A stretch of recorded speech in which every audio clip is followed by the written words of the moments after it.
John McEnroe once said that beating Rafael Nadal on clay over 5 sets is one of the toughest things in sport. Why is that? What makes the Spaniard so good on the clay? Well, movement and tactical awareness aside, one of the biggest advantages he has over his opponents is the spin he's able to put on the ball. Clocking in at over 3,200 RPM, it's one of the spinniest on the tour, and combined with the power he's able to generate on this side, it is a devastating weapon. But why does that help on clay compared to other surfaces? Well, greater levels of topspin cause the ball to dip aggressively and reach a higher apex after bouncing on the court. This effect is exaggerated on the clay, leading to higher bouncing and a faster speed of shot at the opponent's baseline compared to hard or grass courts. The end result is that players who play with higher levels of topspin can play with more safety and force their opponents into hitting more difficult shots. This can be seen by looking at Nadal's record on both surfaces.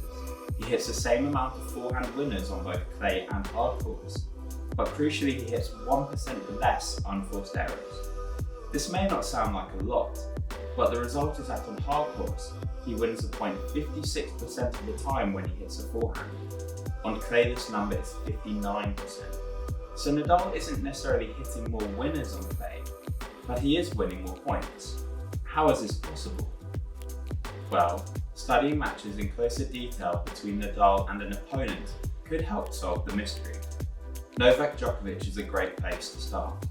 He's the only man to have won multiple times against Nadal at Roland Garros, and whilst his win-loss may not be great against him on clay, it's a near mirror image to what it is on hard. And so any differences we find between the two surfaces could help show how difficult it is to play against Nadal on clay. We looked at 2 matches from 2013. The semi-final at the French Open, some considered as one of the greatest ever matches at Roland Garros, and the US Open final 3 months later. Whilst Nadal won both of these matches, it is important to look at data from a similar time frame, so to take out any coaching changes or technological improvements in rackets or balls that may have occurred. So any differences we find between Djokovic on either surface could help explain why Nadal's forehand is so difficult to play against.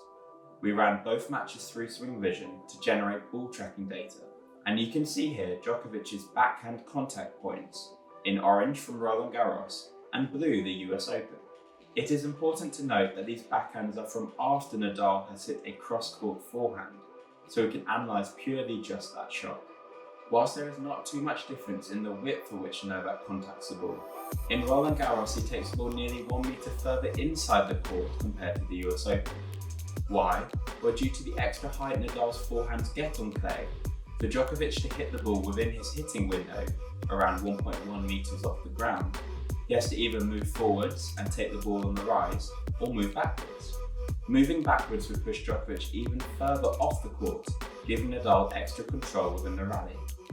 So Djokovic elects to step in, hitting the ball on the rise and trying to take time away from Nadal. This, however, is a much more difficult shot to execute, and it can be seen in the amount of unforced errors Djokovic hit that day. In Roland Garros in 2013, nearly 12% of all backhands Djokovic hit were unforced errors, and in New York, that number was around 9.4%.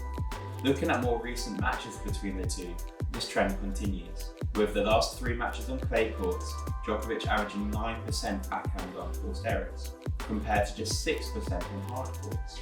This number was as low as 4% in the Australian Open final of 2019, so opponents are having to significantly adjust where they can contact Nadal's forehands from on clay courts. They either step in, take time away from themselves and Nadal, however at the cost of potentially hitting more unforced errors, or they step back, giving Nadal control of the point.